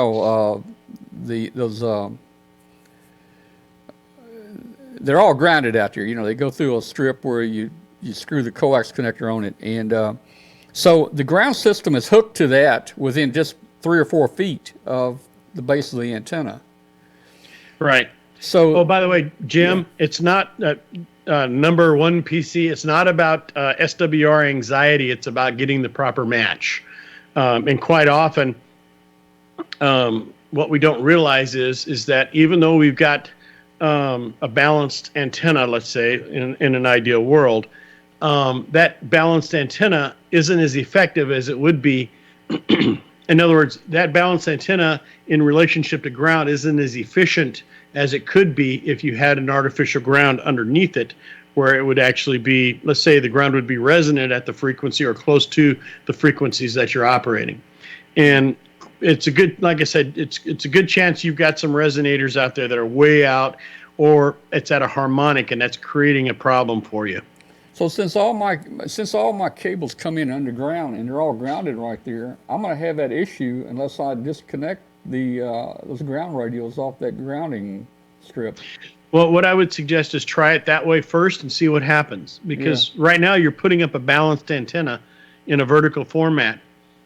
Use a common mode choke, before it goes into that ground. In other words, into that, you probably have one of those lightning arresters.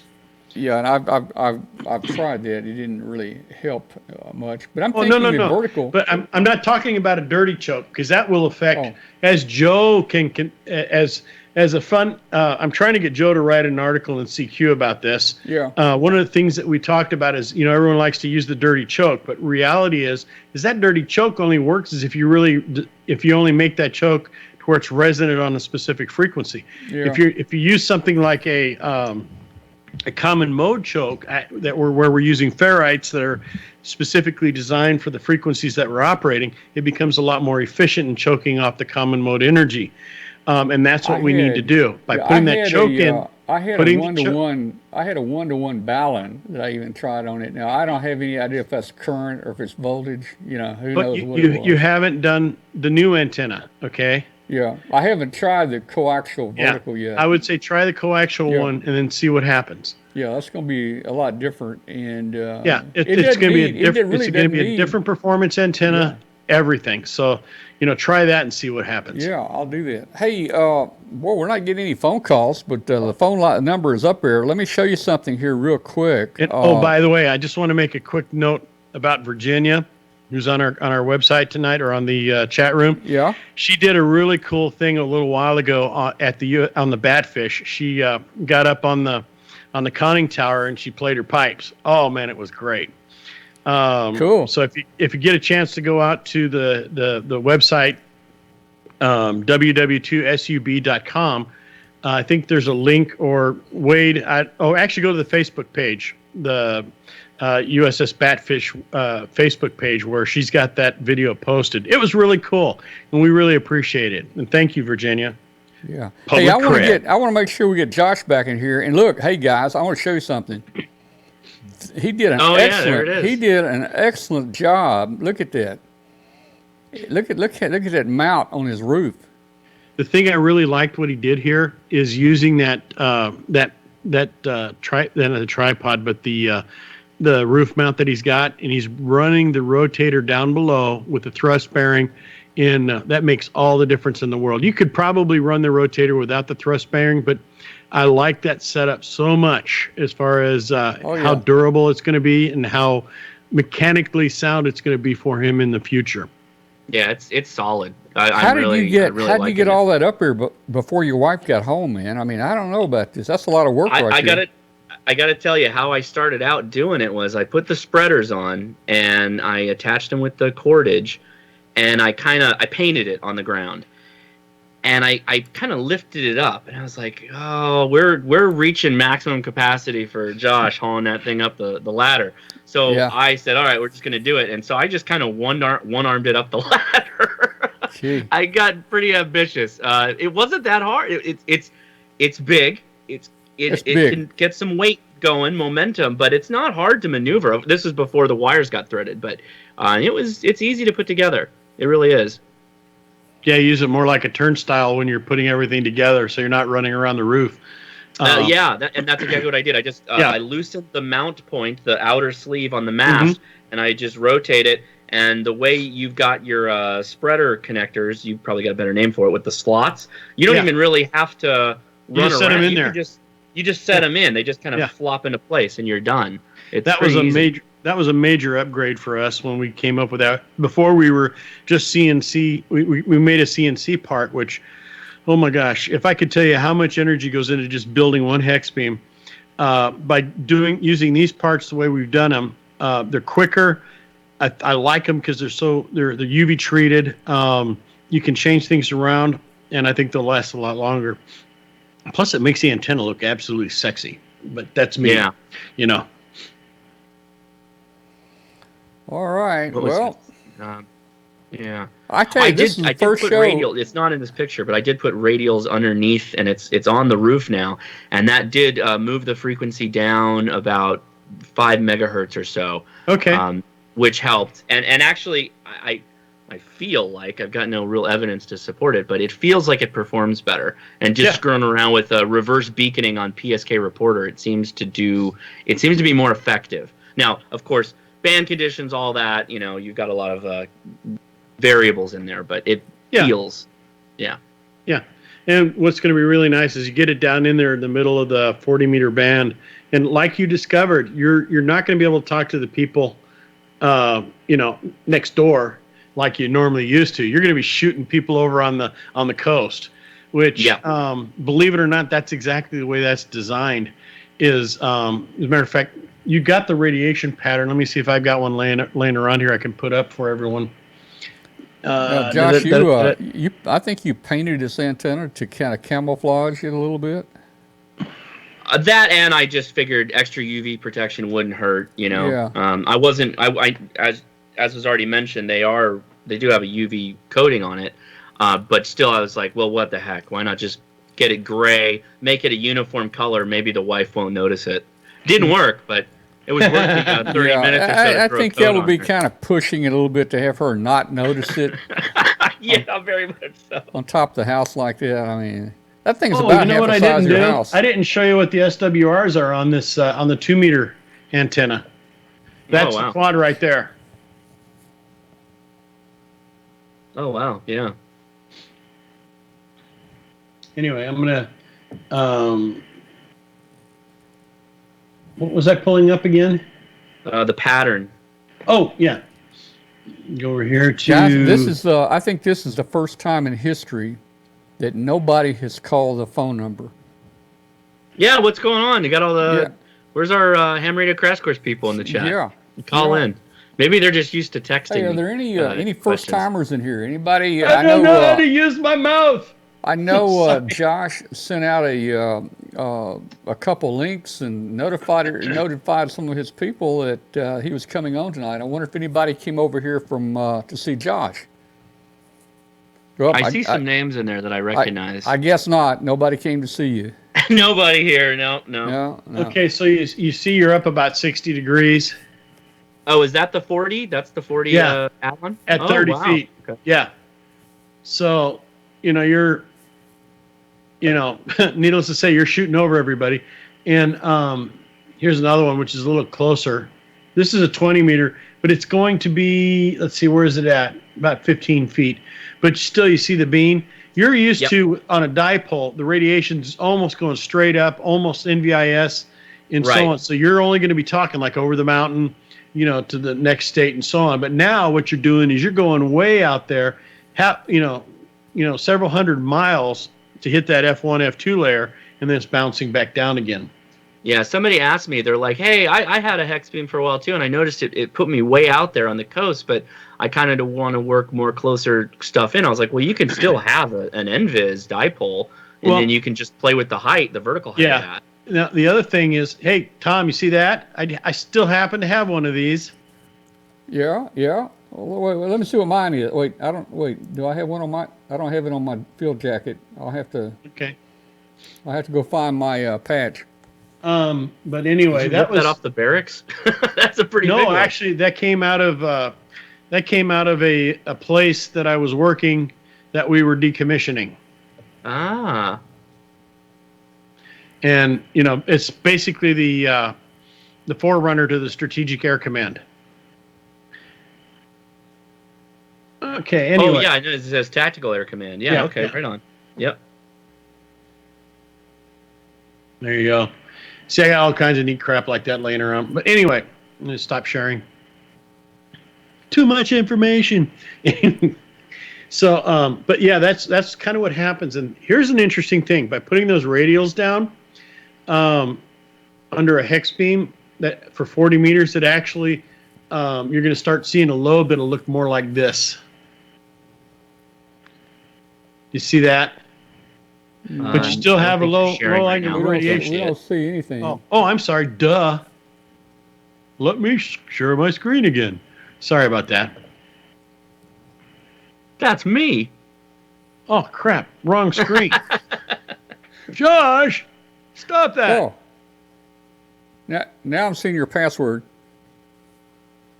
And the social and the credit card information. That's all right. There you go. Boom for. Oh, okay. Okay. So that actually might get you a little bit in close too. Yeah, but look at this. Mm-hmm. Oh yeah, that's really low takeoff angle. Yeah. So you're getting kind of the best of both worlds, and then there's your beam width right there. All right, so that's what it looks like. Very cool. There, stop sharing. And then just to let you know, that wire assembly is called a linear loaded element. There it is. Okay, yeah, I knew it had to have a name. The purpose for that linear loaded element is you now have a little bit more than what would be the equivalent of 40 meter, a 40 meter resonant dipole. So you have a lot more surface area, a lot more capture effect. I could use coils, but the effect of the coil is, which in some cases it's like cheating, because I could put a coil on it real easy, make it all work. But on the receive side, it would be considerably down, because now we're looking at something, it's effectively hooking up a 20 meter wire and listening to 40 meters, because we've got coils in there. Okay. Yep. And even though we've got a little bit of a higher, we've got some, things are kind of nailed in at, let's say 7.150, 7.6. And it sounds stronger. It's really tight. In other words, you've only got maybe 10 kilohertz bandwidth to work with, whereas with the linear loaded, it's a little bit wider.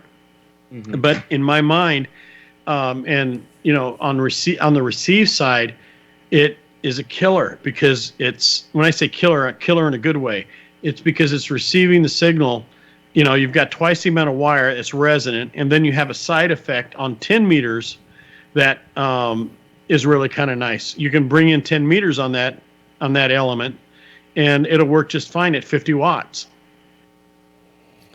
Guys, I've got the Royal Sampler antenna because I got your broadband kit on it too. Yeah. And so I've got it on a switch, and so what I'll do is I'll have it on 40, and I'll kind of point around, find something I like, start listening to it, and I'll switch back and forth, and I'll listen for calls, and I'll try and figure out where people are at. And I can use the broadband almost a bit like a closer in dipole in some cases. Yep. And it's a listening antenna. Yeah. All right, Exactly. Who so do we that's kind of have? what I'm doing with it. Who do we have on the telephone? Well, you needed a caller tonight, Tom. It's Russ. Hey, Russ. 0BK. Russ, you never let us down, man. Thanks for calling. Well, I wasn't going to call because of my restrictions for antennas. This is all very, very good and very informative. But and I was glued to it. But Well, hey, Russ, tell Russ. Antennas. But you had a question you asked Emmett earlier, and Emmett had an answer. This is about your dipole, your 40-meter vertical dipole that you're making out of, or wanting to make out of coax, and shedding the center or the outside conductor down over. That is very interesting. I've done that with 2 meters and it works well. Emmett, I've got a question for you. Can only be up about 40 feet, and I've got approximately a 40-meter dipole. I can tune it to anything I want, basically, with my my home-built tuner. But am I understanding you right? A ground wire, now not hooked to the antenna, but just a ground wire underneath that at approximate resonant frequency would get the signal up instead of down? Yep. As a matter of fact, it'll even bounce some of that signal into the antenna for you. Just a second, I'll give you an example. Hey, Russ, tell everybody where you are. Give your call and tell them where you are. They may not know you. Oh, I'm Kilo Golf 0, Bravo Kilo, KG0BK. Russ in Dubuque, Iowa at the time. Used to live in southwest Iowa, over around Red Oak. In fact, I think Joe was in the chat room tonight, K0NEB. He was from Omaha, so we were just about 50 miles apart at one time. Good old Jose. The thing is what you're doing is you're just like on a Yagi and just like even on the hex beam, you're creating a reflector that's resonant at the frequency. In other words, it's a tuned wire that will become reactive at the frequency that you're operating at. And what basically happens is that wire now reflects the signal at an angle to your antenna, and your antenna is also when that let's say that electron or that electromagnetic energy hits the ground where that tuned element is, it will resonate and it will reflect it in the opposite direction. So it's like shooting pool.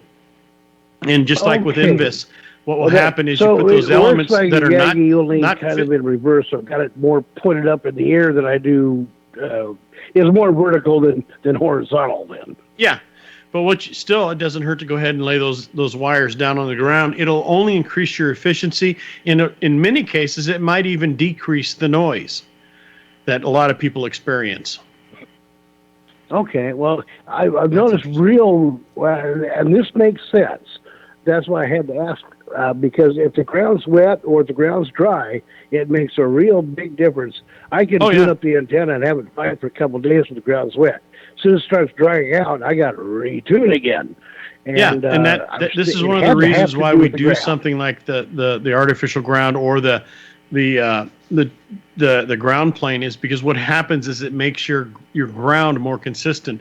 If we were to build an AM radio station, even though we're using a vertical antenna, we put those ground radials down so that way we can have a common or a resonant ground at the frequency that we're trying to operate at, and we're trying to make sure that the signal is in other words, what we can also do is with those ground radials, let's say we want to null things out and we don't have the ability to do a big array. In some cases, we can drop some back wires or whatever, and what will happen is we're literally steering the signal by the ground.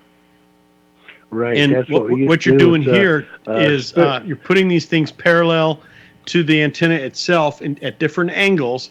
And what now happens is that you've just, you're recovering some of that energy that you're losing going into the ground. And then also because the ground, when it becomes moist, becomes more conductive, which creates a really nice ground.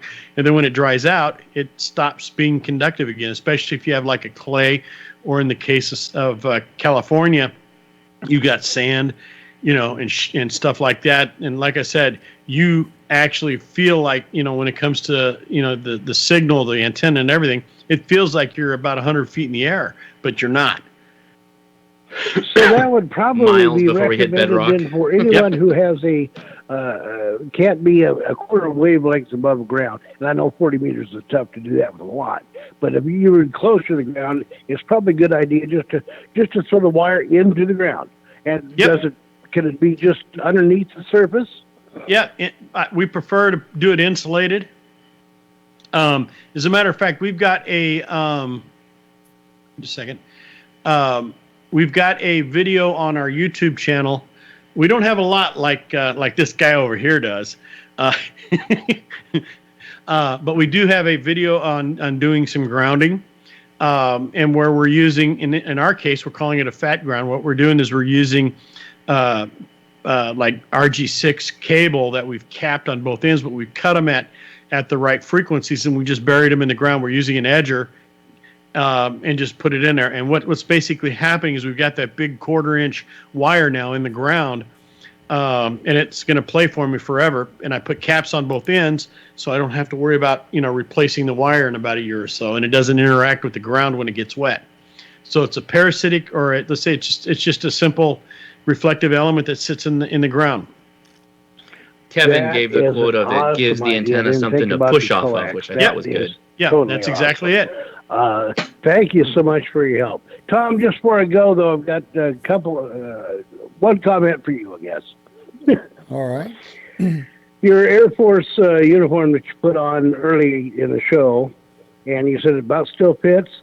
Well, I was in the Army, and apparently the Air Force made them a little bit bigger than they issued the Army, because mine doesn't fit anymore. So I'm thinking that's how that works. Well, mine shrunk too, by the way. You would think back then they would have made this stuff stretchy material. Mine must have shrunk too. I had a 30-inch waist, I think, when I went in, man. Maybe even a 28. Oh, and I've got one for, is it Josh? Yeah. Yes. No, we're calling him Yash now. When you were showing the video, or Tom was showing the video earlier of the antennas on the van, it reminded me of an Army day real quick. I ended up back into the National Guard toward the end of my stint to just finish out my time. And they knew I was in communications, so I was made head of communications, I guess. And we only had like 4 vehicles that had communications on them, the Jeeps, and 3 of them didn't work at all. And it was basically all the grounding on the antennas that were bad. They just stuck them up and threw wires in, and that's all they did. So his idea of grounding everything in the vehicle, I thought was an awesome idea. Yeah, and he did a really good job. Billy's been at it for a while. I think he's been working at the HRO for many, many, many years. So they're pretty.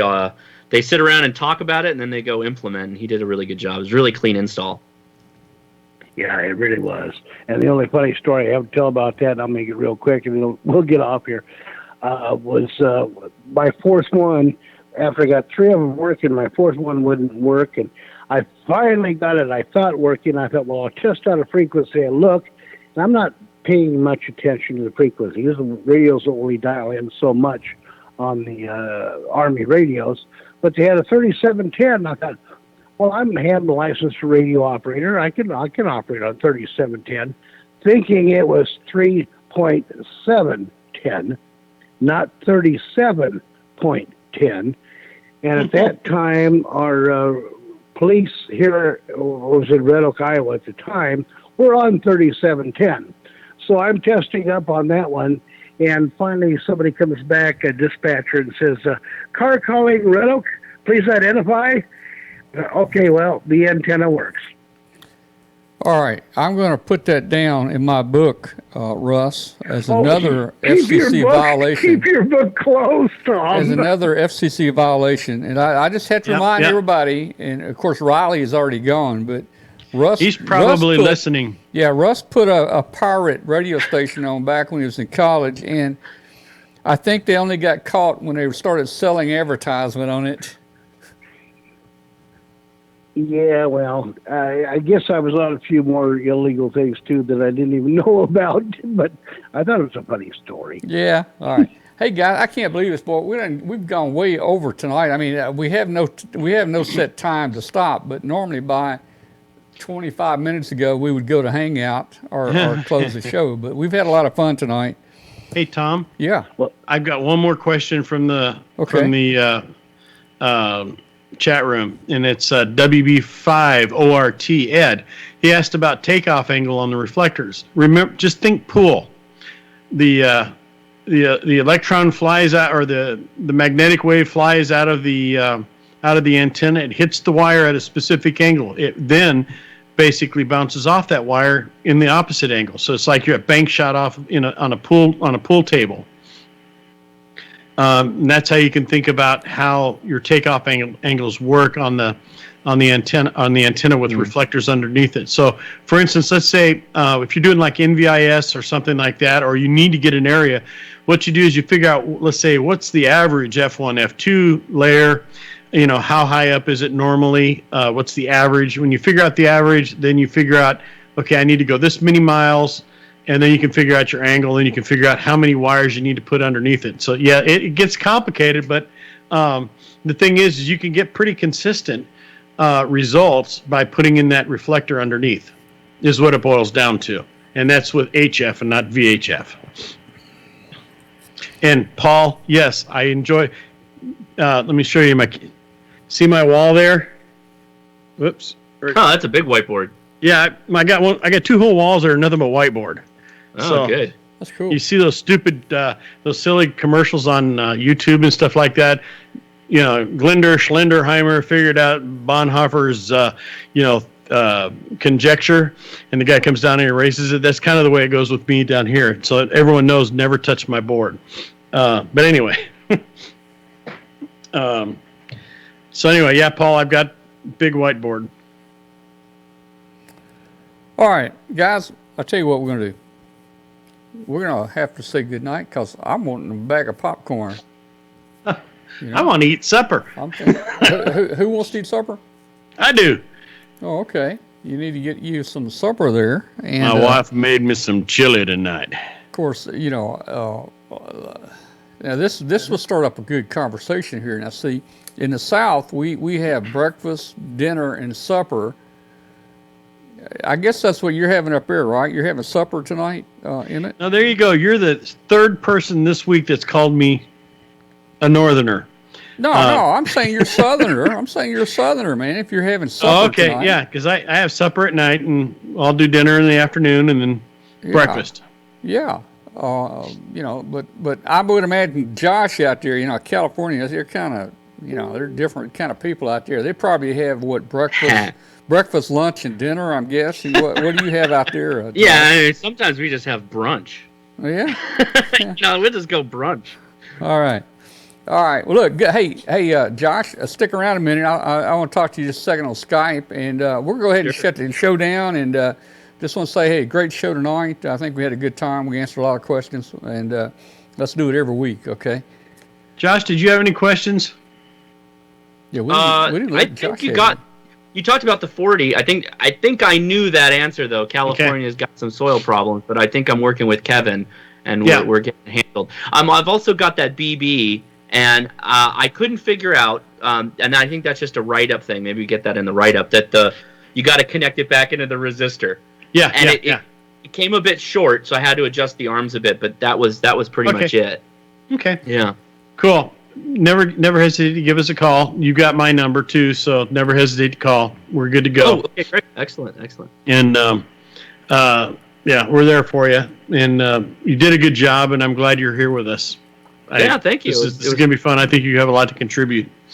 So thanks. It was a fun build. Honestly, for everybody, it's a fun build. All right. Well, good night to everybody. Josh, hang around. Emmett, go get some supper, and we'll see everybody later. Yeah.